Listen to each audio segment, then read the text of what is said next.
kesepakatan kelas yang sifat kalimatnya positif. Mengerti? Mengerti, Bu.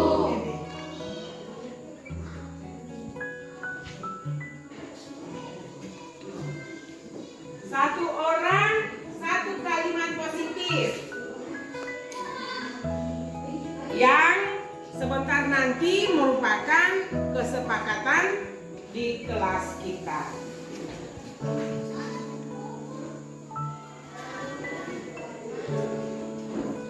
Setelah menuliskan, masing-masing menempelkannya di papan tulis. Ibu berikan waktu 5 menit untuk kalian memikirkan kesepakatan apa yang harus kita sepakati menjadi suatu kesepakatan dalam kelas ini. Silakan, 5 menit dari sekarang.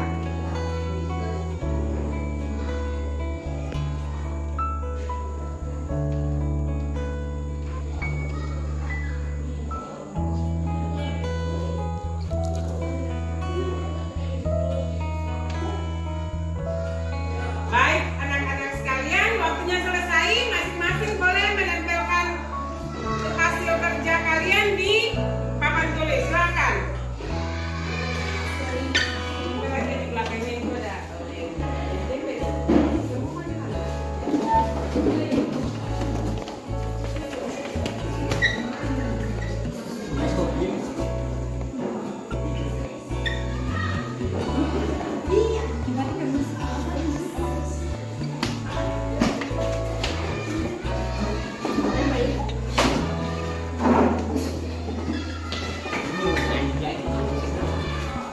Oke, sekarang kita akan lihat apa yang telah Anda tuliskan. Yang pertama, jika ada guru di kelas harus izin jika keluar. Baik. Yang pertama, jika guru di kelas mau keluar harus izin. Kemudian, yang kedua, dilarang membuli teman. Baik. Kemudian dilarang membuang sampah sembarang di lingkungan sekolah. Baik. Keyakinan kelas dilarang mengambil buku di perpustakaan tanpa sepengetahuan guru. Baik. Dilarang tidur saat jam pelajaran. Dan memang tidak boleh tidur saat guru sedang mengajar. Selanjutnya dilarang membuli teman. Tadi ada yang sudah ya membuli teman. Oke, berarti kita jadikan satu aja. Dilarang membuli teman di sekolah, masih sama. Kemudian tidak dilarang membawa handphone tanpa sepengetahuan guru di kelas. Baik, ada juga stop bullying. Ya. Kemudian dilarang makan dalam kelas saat proses belajar mengajar sedang berlangsung. Baik. Selanjutnya dilarang makan di kelas saat jam pelajaran mulai. Sama juga ya. Dilarang mencoret meja atau dinding. Baik. Harus menjaga sarana prasarana yang ada di sekolah ya. Dilarang membuang sampah sembarangan. Baik. Dilarang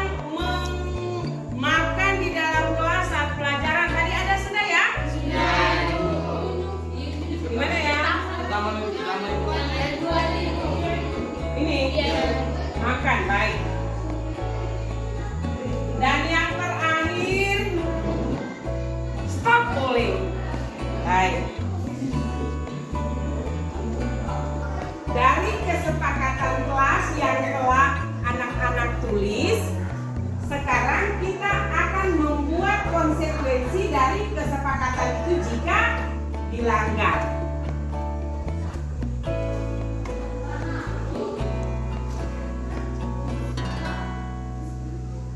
Yang pertama, dilarang makan dalam kelas saat proses belajar mengajar berlangsung. Konsekuensinya apa?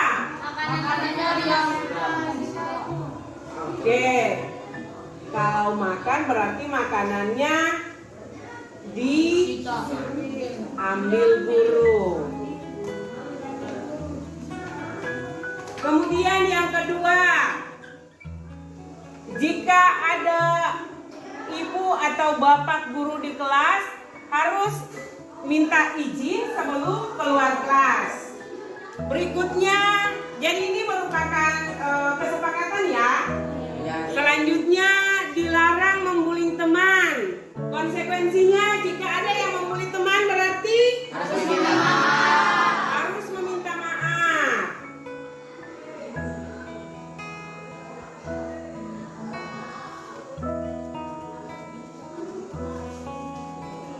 Yang ketiga, dilarang membuang sampah sembarang di lingkungan sekolah atau kelas. Konsekuensi jika membuang sampah harus mengambilnya dan membuangkannya di tempat sampah.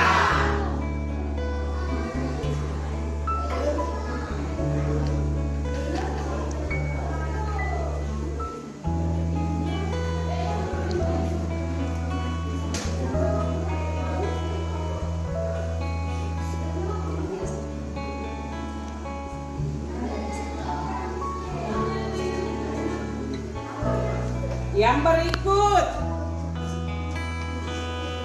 dilarang mengambil buku di perpustakaan tanpa izin atau sepengetahuan guru. Berarti jika kedapatan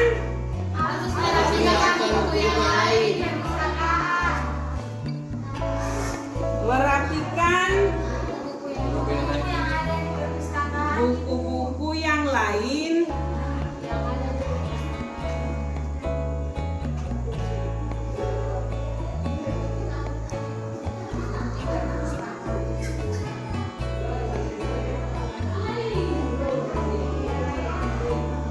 yang kelima,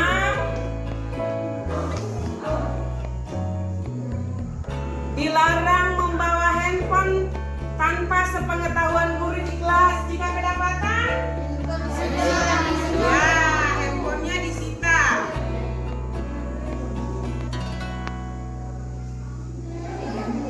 Sita saat proses pembelajaran berlangsung.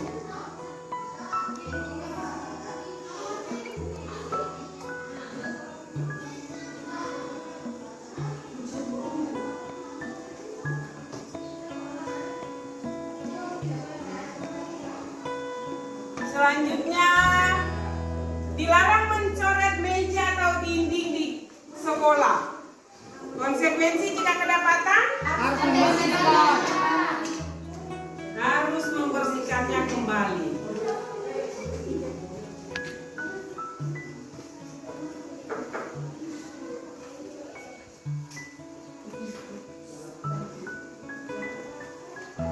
Baik anak-anak sekalian, ini kesepakatan kelas kita ya.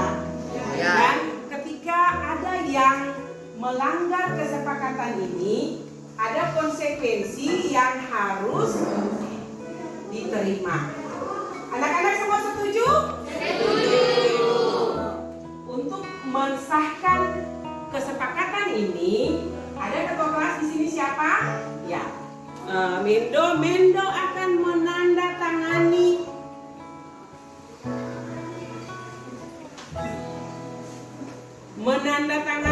kesepakatan kelas kita sebagai bentuk dari persetujuan semua anak-anak di dalam kelas ini atas kesepakatan yang telah kita sepakati di dalam kelas.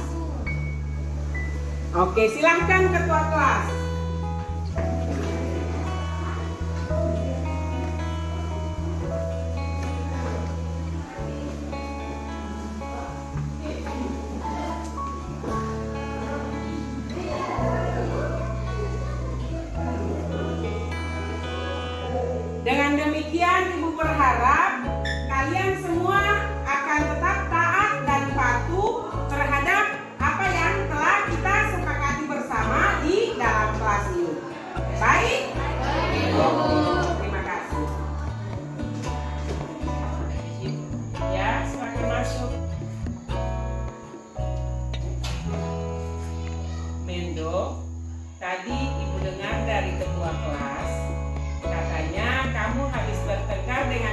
saya?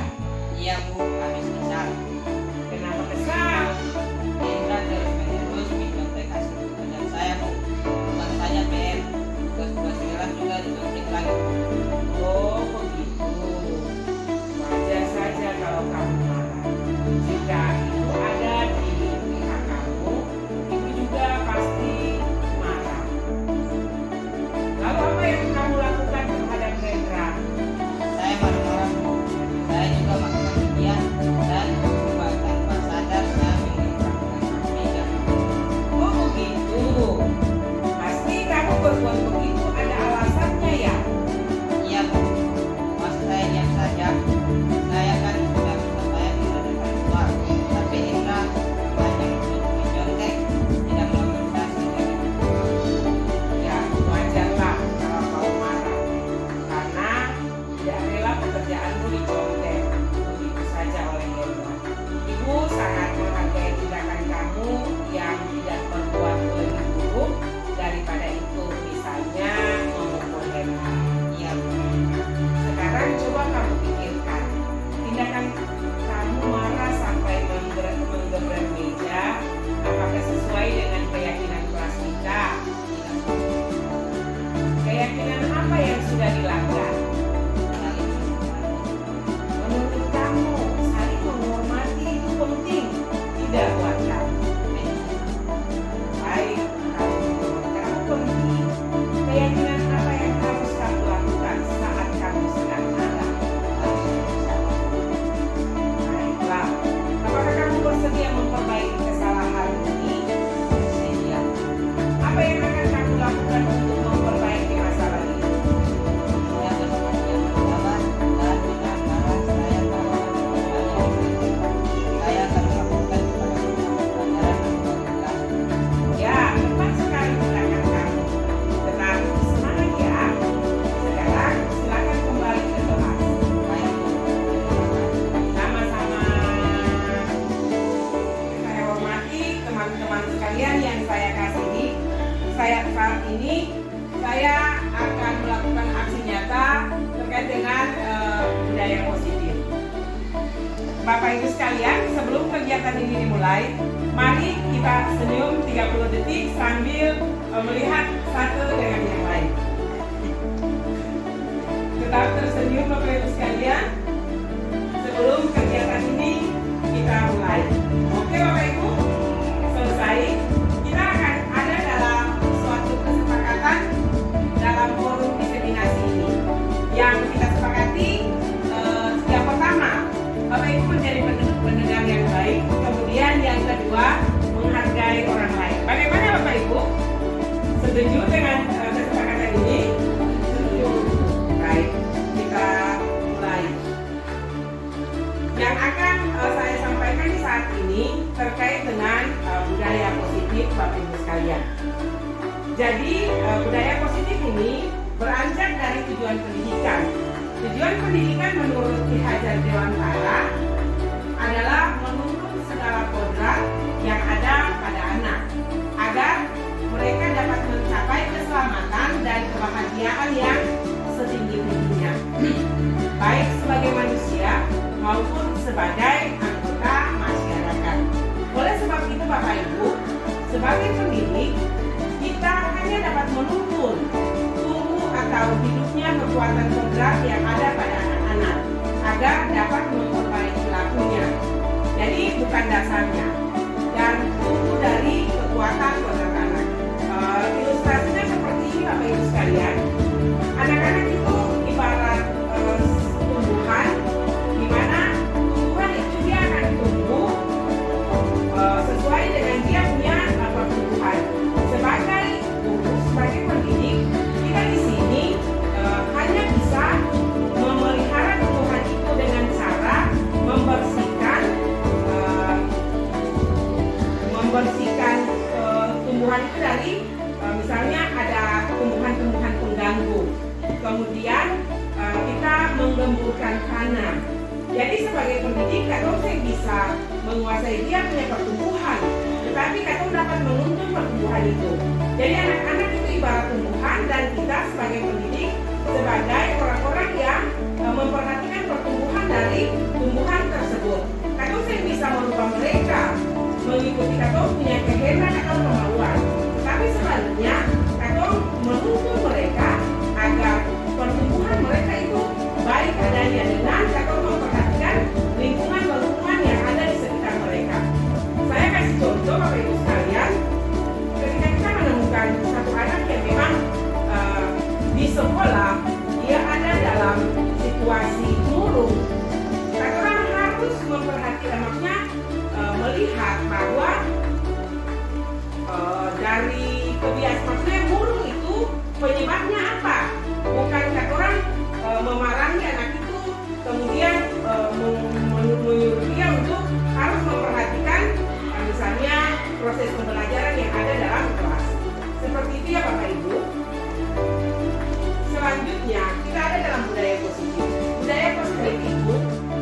pengantar ini.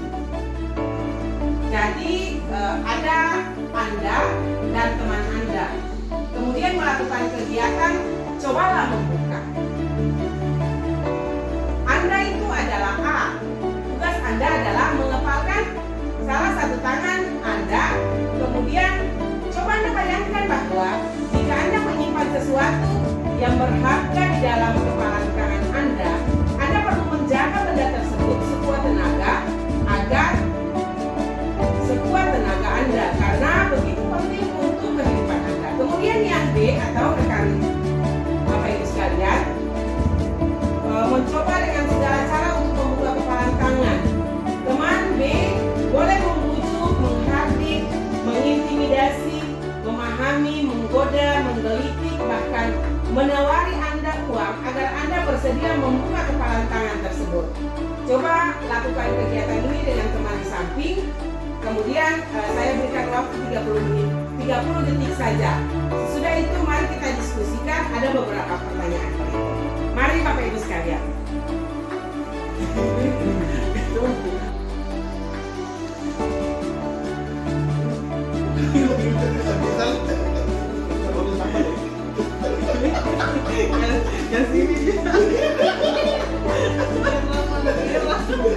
Jadi kalau bisa lagi gini, memang tak lebih.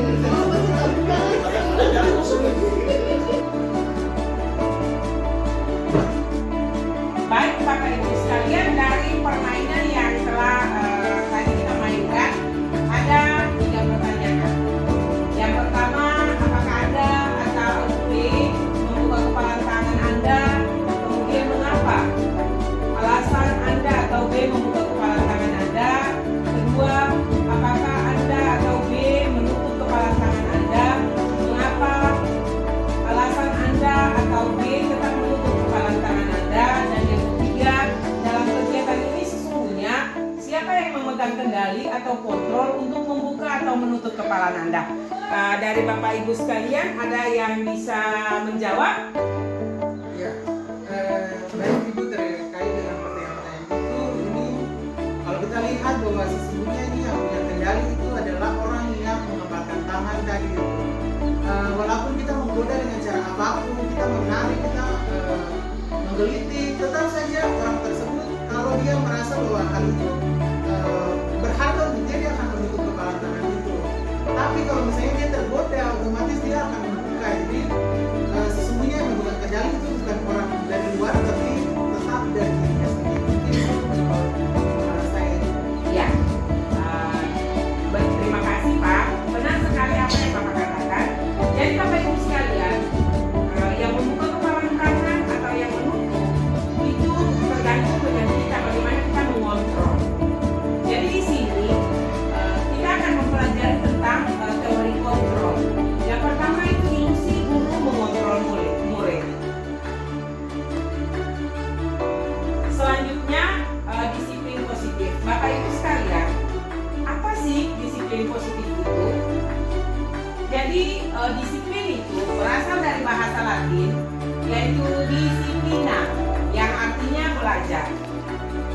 Kata disiplin juga berasal dari akar kata yang sama dengan disiplin atau murid. Bapak Ibu, disiplin merupakan perasaan taat dan patuh terhadap nilai-nilai yang dipercaya dan merupakan suatu tanggung jawab. Kata disiplin juga dihubungkan dengan hukum. Selanjutnya disiplin positif Bapak Ibu. Disiplin positif merupakan suatu cara penerapan disiplin yang mengajarkan anak bertanggung jawab dan menumbuhkan kesadaran diri berdasarkan nilai-nilai kebijakan atau nilai-nilai profil pelajar Pancasila. Bapak Ibu ada yang tahu nilai-nilai profil pelajar Pancasila? Ada 2, 4 orang, ada 6 Bapak Ibu. Bagaimana bertakwa kepada Tuhan? Ya, ada lagi Bapak Ibu. Mandiri, berpikir kritis, kreatif, dan selanjutnya. Dan perilaku manusia. Jadi Bapak Ibu, manusia melakukan segala sesuatu ada motivasinya. Yang pertama, untuk menghindari ketidaknyamanan atau hukuman. Yang kedua, untuk mendapatkan imbalan atau penghargaan dari orang lain. Dan yang ketiga, untuk menjadi orang yang mereka inginkan dan menghargai diri sendiri dengan nilai-nilai yang mereka percaya. Tujuan dari disiplin dengan memperlihatkan motivasi dan perilaku manusia itu adalah menanamkan motivasi, kemudian murid-murid untuk menjadi orang-orang yang mereka inginkan dan menghargai diri sendiri dengan nilai-nilai yang mereka percaya. Ketika murid-murid kita memiliki motivasi tersebut, mereka telah memiliki motivasi intrinsik yang berdampak jangka panjang. Kemudian motivasi yang tidak akan terpengaruh pada dasar hukum atau hadiah. Mereka akan tetap berperilaku baik dan berlandaskan nilai-nilai kebijakan karena mereka ingin menjadi orang yang menjunjung tinggi nilai-nilai yang mereka hargai. Bapak Ibu sekalian, di sini ada ilustrasi. Sebagai seorang guru, saat hadir mengajar di kelas tepat waktu, motivasi apa yang mendasari tindakan Bapak Ibu? Yang pertama, apakah Anda datang tepat waktu karena tidak ingin ditegur oleh atasan Anda dan kemudian mendapat surat peringatan? Kemudian atau Anda ingin mendapat pujian dari atasan Anda dan mendapat penghargaan sebagai karyawan atau guru berprestasi dari orang lain misalnya? Atau Anda ingin menjadi orang yang menghargai waktu, menghargai diri sendiri sebagai teladan bagi murid-murid Anda karena Anda percaya tindakan Anda sebagai guru akan dicontohi oleh murid-murid Anda? Mana motivasi yang paling kuat mendasari atau bahkan kombinasi dari kedua motivasi atau bahkan ketiga-tiganya dari Bapak Ibu sekalian? Jadi Bapak Ibu masuk tepat waktu itu karena termotivasi oleh apa? Dari beberapa pilihan, Bapak ingin mendengar masing-masing punya alasan kenapa hadir di sekolah tepat waktu. Mungkin dari Pamir. Kalau saya sendiri kadang-kadang mungkin bisa dua motivasi yang ada di situ, kadang-kadang ketiga-tiganya karena nomor satu takut ditegur oleh atasan, kemudian yang kedua ya karena kita dapat ujian, yang ketiga juga kadang-kadang bukan kadang-kadang ya sebagai guru kita juga harus menghargai diri kita sebagai teladan bagi murid-murid. Oke, itu menurut Pak Wil. Kalau menurut Linda bagaimana? Kalau menurut saya, ya sama dengan Pak Wil. Yang pertama itu juga kehadiran saya dari awal itu karena memang kadang-kadang juga sering takut ketika dimarahi oleh atasan. Kemudian juga yang kedua itu karena memang juga kadang-kadang kita mendapat ujian. Dan yang terakhir itu saya selaku guru harus memberikan contoh dan teladan bagi siswa. Kalau kita hadir lebih awal, otomatis siswa juga lebih mendahului kita. Ya, itu menurut Ibu Linda. Sekarang dari Pak Per. Silakan Pak Per. Ya kalau menurut saya pribadi itu 1 dan 3. Yang pertama itu kalau kita guru atasan, lalu yang kedua memang kita selaku guru harus memberikan contoh yang baik kepada murid bahwa kita memang harus hadir lebih awal. Kadang kita selaku guru kadang-kadang terlambat. Itu saja menurut saya. Oke. Bapak Ibu sekalian, Bapak Ibu punya alasan tertentu terkait dengan Bapak Ibu punya kehadiran di sekolah yang hadirnya lebih awal. Mari kita lihat materi selanjutnya terkait dengan hukuman, penghargaan, dan restitusi. Apa itu hukuman Bapak Ibu sekalian? Hukuman itu dia bersifat tidak terancam atau tiba-tiba. Anak atau murid tidak tahu apa yang akan terjadi dan tidak dilibatkan. Kemudian hukuman itu dia bersifat satu arah dari pihak guru yang memberikannya dan murid hanya menerima hukuman tanpa melalui satu kesepakatan. Bapak Ibu sekalian, di sini mari kita sama-sama dari penjelasan yang telah saya sampaikan, kita sama-sama melihat beberapa hal. Dia masuk hukuman atau dia masuk konsekuensi. Yang pertama, mencatat 100 kali di dalam buku kalimat saya tidak akan terlambat lagi karena terlambat ke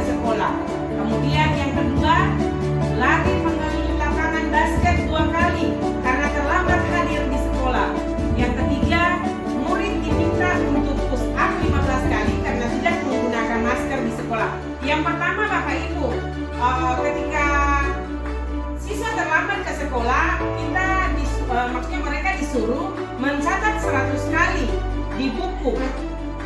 Ini dia termasuk hukuman atau konsekuensi Bapak Ibu sekalian? Hukuman. Kemudian yang kedua, lari mengelilingi lapangan basket 2 kali karena terlambat hadir di sekolah. Termasuk hukuman atau konsekuensi Bapak Guru? Ya. Yang ketiga, murid diminta untuk push up 15 kali karena tidak menggunakan masker ke sekolah. Termasuk hukuman atau konsekuensi? Mari Bapak Ibu sekalian kita lihat. Jadi yang pertama itu 100 kali mencatat di buku kalimat saya tidak akan terlambat lagi karena terlambat ke sekolah. Itu termasuk konsekuensi. Kemudian lari mengelilingi lapangan 2 kali karena terlambat hadir di sekolah, dia termasuk hukuman. Karena hukuman beda dengan konsekuensi. Kalau hukuman itu yang tadi saya sudah jelaskan lebih awal bahwa sudah ada kesepakatan lebih awal dan dampaknya dia bersifat tadi itu jadi sudah dia bersifat satu arah, dia ke murid saja Bapak Ibu sekalian. Sedangkan kalau konsekuensi dibuat oleh pihak guru, kemudian murid sudah mengetahui sebelumnya. Kemudian konsekuensi itu murid tetap dibuat tidak nyaman untuk jangka pendek saja. Tapi kalau untuk hukuman, dia sifatnya satu arah Bapak Ibu. Kemudian hukuman itu dia bersifat psikis. Demikian Bapak Ibu sekalian materi saya sampaikan.